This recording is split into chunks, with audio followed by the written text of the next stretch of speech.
I'll be using this book in our tutorial lesson. Tingnan natin kung effective sa inyo.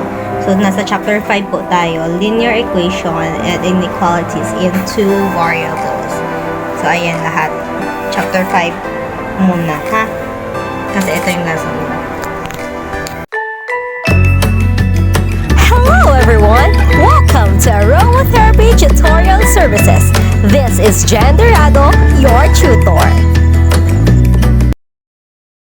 Let's discuss the solutions and answers to your problem sets. Write the standard form and the general form of each linear equation. A. 4y minus 5 plus 5 times quantity x minus y is equal to 2x. B. X over 4 minus y over 3 minus 1/2 is equal to 0.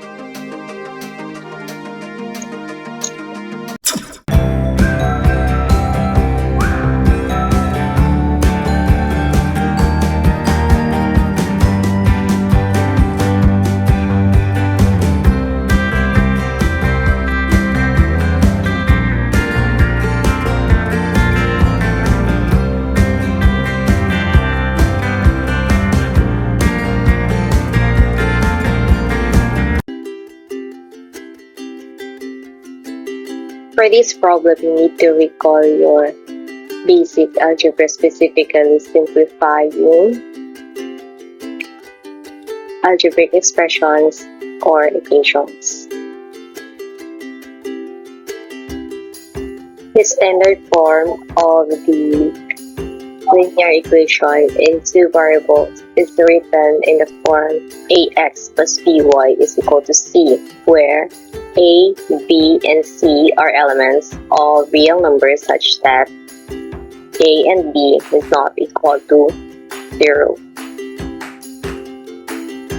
While the general form of the linear equation in two variables can be written as ax plus by plus c is equal to 0. So, ano yung difference nila? The standard form is equal to c. The general form is equal to 0. Gets? For letter A, you are given with equation 4y minus 5 plus 5 times quantity x minus y is equal to 2x. So recall your PEMDAS rule. We will solve this first yung nasa parentheses. So let us distribute 5 in this expression x minus y. Okay.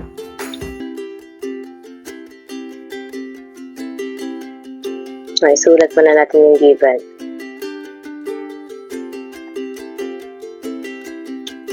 Please copy. Again, let us distribute 5 in the expression x minus y. So you write 5x minus 5y. And then copy the remaining terms.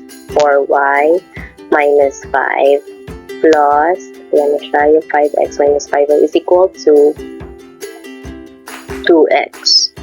Now, let us combine like terms. Like terms, yung tawag sa mga terms na may the same variables and exponent. Okay. So here you have 4y minus 5y. And then we simplify this left-hand side of the equation. So you have negative y plus 5x minus 5 is equal to 2x. Now, let us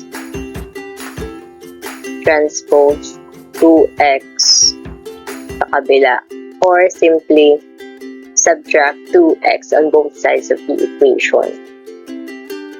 So, minus 2x minus 2x. And we simplify.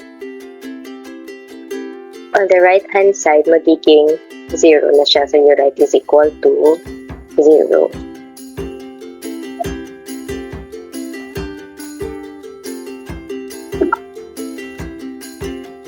Now, Now, let us simplify the left-hand side of the equation. Let us now follow the order ax plus by is equal to c. So you're right. 3x minus y is equal to 5. This is now your general form.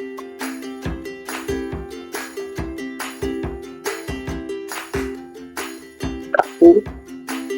Okay.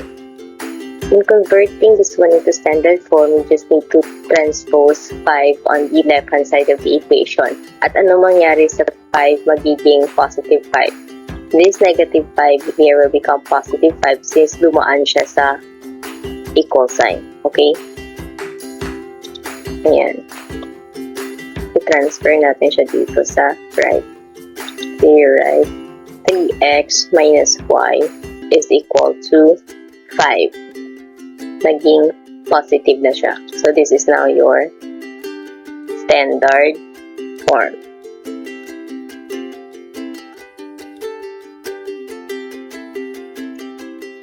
For letter B, we're given with the equation x over 4 minus y over 3 minus 1/2 is equal to 0.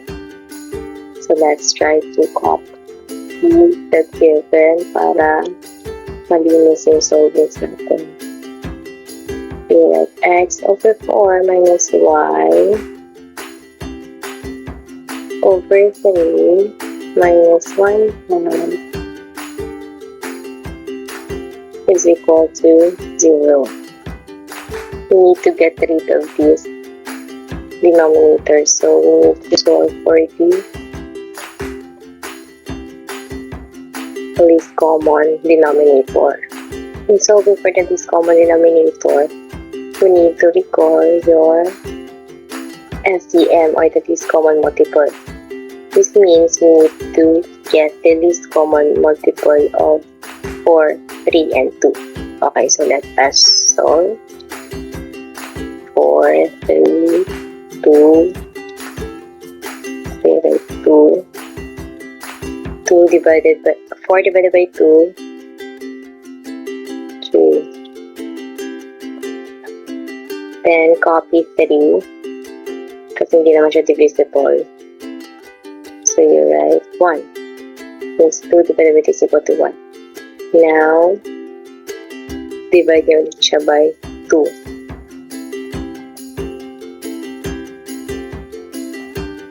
So, divided by 2, 1. So, copy ulit sa 3. And you write 1. So, our goal here is to make sure na yung end dito is puro 1. So, let's divide this by 3. You write 1 and 1. So, ayan na siya. So, now this, we can now stop solving this kasi 1 na siya dyan. Here's 2 and 2 and 3 will serve as your least common multiple. So, the least common multiple of 4, 3, and 2 is equal to 2 squared times 3, which is equal to 4 times 3, which is equal to 12. This is now your LCM. And we are going to multiply this to both sides of the equation. So we can now simplify. Kasi divisible naman itong lahat ng cost by 12. So you have 3x minus 4y minus 6 is equal to 0. This is now the general form.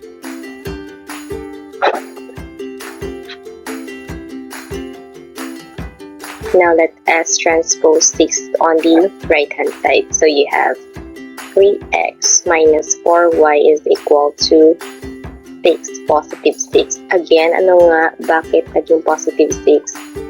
Kasi gin-transpose natin siya or gin-transfer sa right-hand side.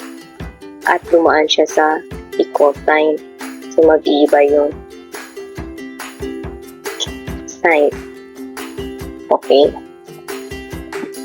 This is now the standard form. Can you follow?